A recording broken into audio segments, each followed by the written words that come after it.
สร้างธุรกิจและการลงทุนด้วย GPS Mindset ครับผมจักรพรรดิผู้เกรียงไกรมิอาจเป็นได้ด้วยการรับมรดกครับ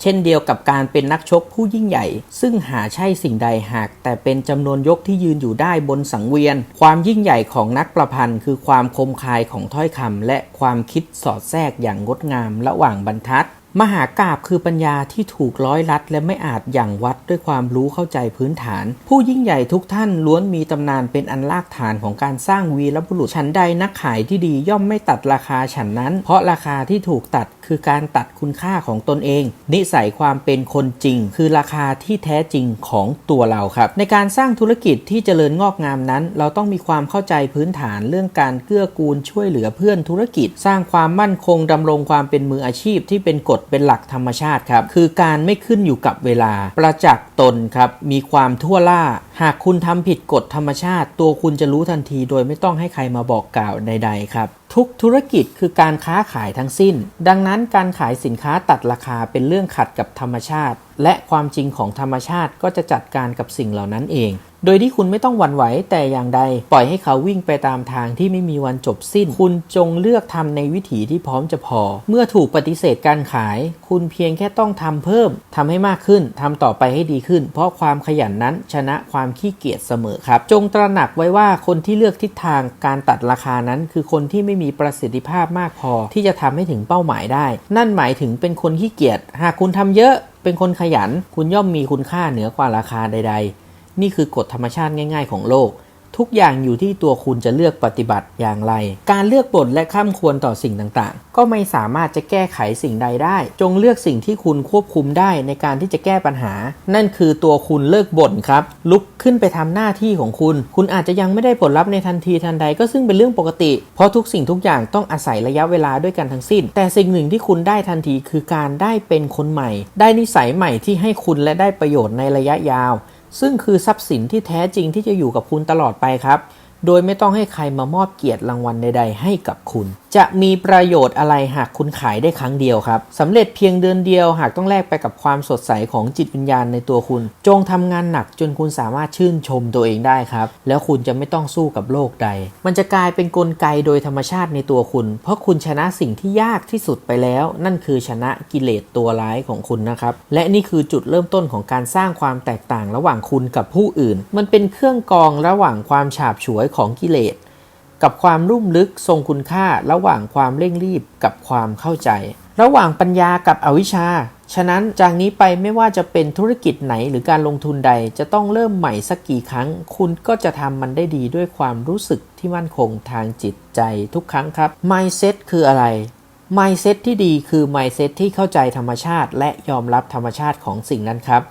คุณทราบอยู่แล้วว่าการสร้างชีวิตสร้างธุรกิจรวมถึงการลงทุนนั้นมีความเสี่ยงรวมอยู่ด้วยในเรื่องราวและคำว่าความเสี่ยงไม่ใช่เรื่องลบเสมอไปแต่หมายถึงความไม่แน่นอนซึ่งอาจจะถูกหรือดีอาจจะผิดหรือไม่ดีย่อมเกิดขึ้นได้เป็นธรรมชาติของมันดังนั้น mindset ที่ไม่ดีคือ mindset ที่ต่อต้านและไม่ยอมรับความผิดพลาดที่อาจจะเกิดขึ้นได้จงพยายามและแสวงหาแต่วิธีที่ไม่ผิดพลาดกลัวความผิดพลาดจนลืมไปว่าทุกความสำเร็จนั้นเกิดมาจากการลองผิดลองถูกนับครั้งไม่ถ้วนไม่ว่าจะเป็นนวัตกรรมการบินหรือสิ่งประดิษฐ์ที่เรียกว่าหลอดไฟหากคุณคือคนที่เข้าใจ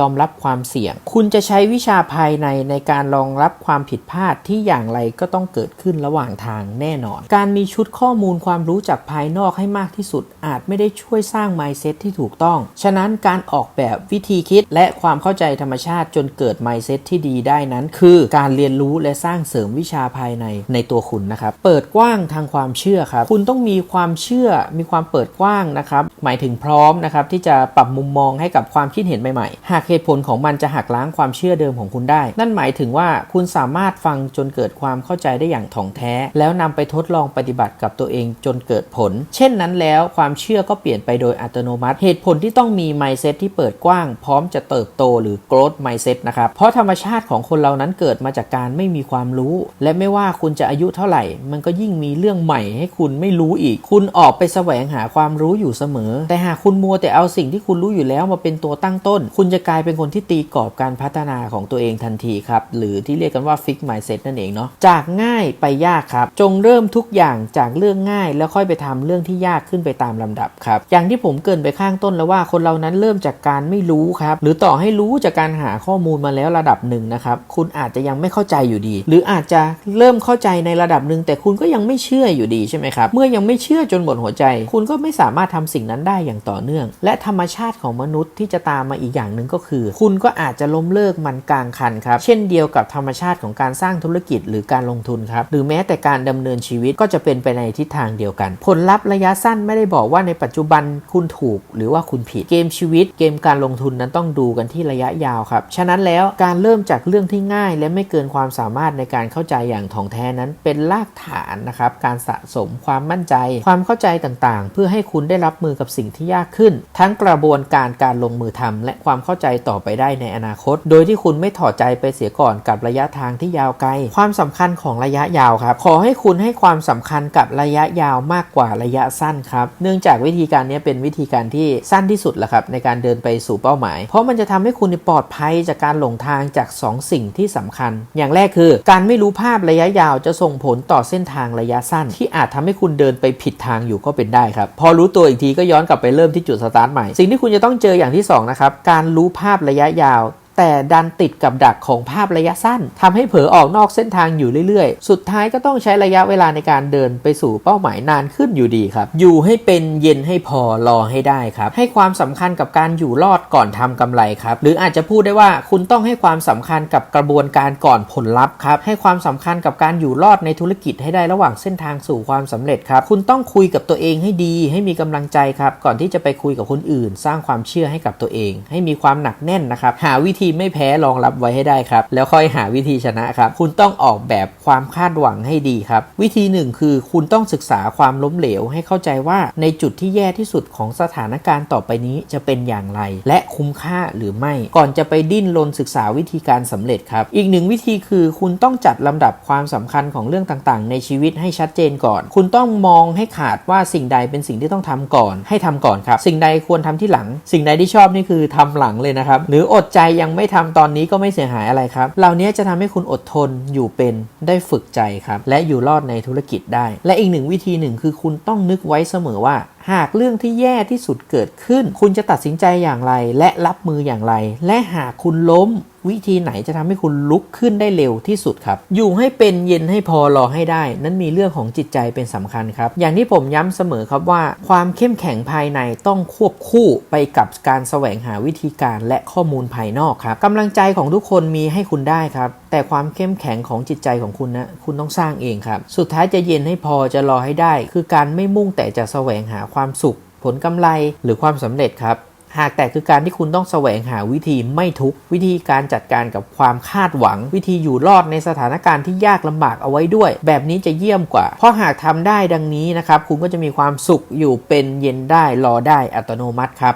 อย่ากลัวความผิดพลาดครับอย่ากลัวความล้มเหลวให้มองที่ความคุ้มค่าครับผมอยากจะบอกครับว่าความผิดพลาดเนี่ยไม่ใช่เรื่องน่ากลัวอะไรที่น่ากลัวคือการที่คุณวางใจไม่ถูกที่ฉะนั้นอย่ากลัวความผิดพลาดหากมันจะต้องเกิดขึ้นครับแต่ให้คุณพยายามรอบคอบตามความรู้นะครับและความสามารถที่คุณมีเป็นคลังสมบัตินะครับณช่วงเวลาที่คุณต้องตัดสินใจลงมือทำอะไรบางอย่างในทุกๆครั้งคุณทราบดีว่าเพราะมนุษย์เราเริ่มต้นจากความไม่รู้ครับแสดงว่าในความเป็นจริงนั้นคนเราน่าจะลองผิดมากกว่าลองถูกและหากคุณมัวแต่จะกล้าลงมือทำเฉพาะสิ่งที่มั่นใจว่าถูกเท่านั้นซึ่งจริงแล้วคุณอาจจะคิดไปเองว่าถูกก็ได้นะครับอันนี้วงเล็บเลยนะชีวิตของคุณคงจะไม่ค่อยได้ทำอะไรมากมายเท่าไหร่นะครับเพราะการลงทุนหรือลงแรงกำลังสมองใดๆก็แล้วแต่เนี่ยมันเท่ากับมีความเสี่ยงในตัวมันเองอยู่แล้วครับและความไม่แน่นอนจึงเท่ากับผิดบ้างถูกบ้างครับหากคุณไม่ทำความเข้าใจกับสิ่งนี้คุณก็จะไม่กล้าลงทุนกับอะไรเลยครับหรือทำไปแบบกล้ากลัวๆผลลัพธ์ของมันก็จะไม่มีทางเต็มที่เช่นกันครับและที่สำคัญการที่คุณลงทุนกับอะไรสักอย่างนั้นเพราะมันจะให้ผลลัพธ์และผลตอบแทนคุ้มความเสี่ยงไม่ใช่ลงทุนเพราะคิดว่ามันจะน่าจะเป็นแบบนี้หรือในอนาคตนะซึ่ง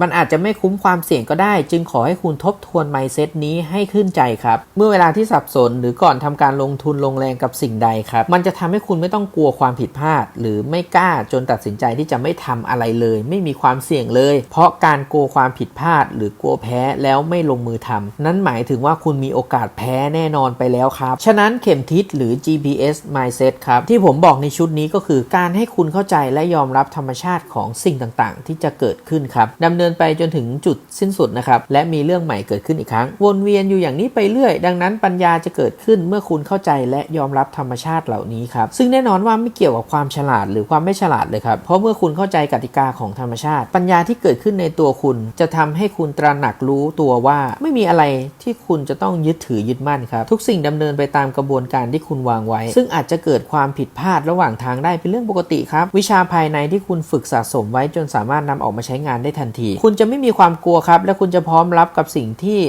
พัฒนาและแก้ไขได้ในทุกเรื่องอย่างไม่ติดขัดอะไรเลยครับไม่ใช่ทุกคนจะมี mindset เหล่านี้ครับหรือจะได้มาจากการเรียนเก่งเป็นที่1หรือมีชุดข้อมูลความรู้มากที่สุดแต่อยู่ที่ใครจะเข้าใจกฎเกณฑ์ของธรรมชาติได้มากกว่ากันดังนั้น mindset ที่ดีจะทำให้คุณออกแบบชีวิตจะทำให้คุณออกแบบวิธีคิดและความเข้าใจให้สอดคล้องกับธรรมชาติได้อย่างเหมาะสมที่สุดครับก็ไม่ใช่เพื่อสิ่งอื่นใดนอกจากคุณจะได้สนุกและมีความสุขในการลงมือทำสิ่งต่างๆครับได้อย่างต่อเนื่องไปจนถึงจุดสิ้นสุดครับและประสบความสำเร็จได้ทุกๆครั้งครับ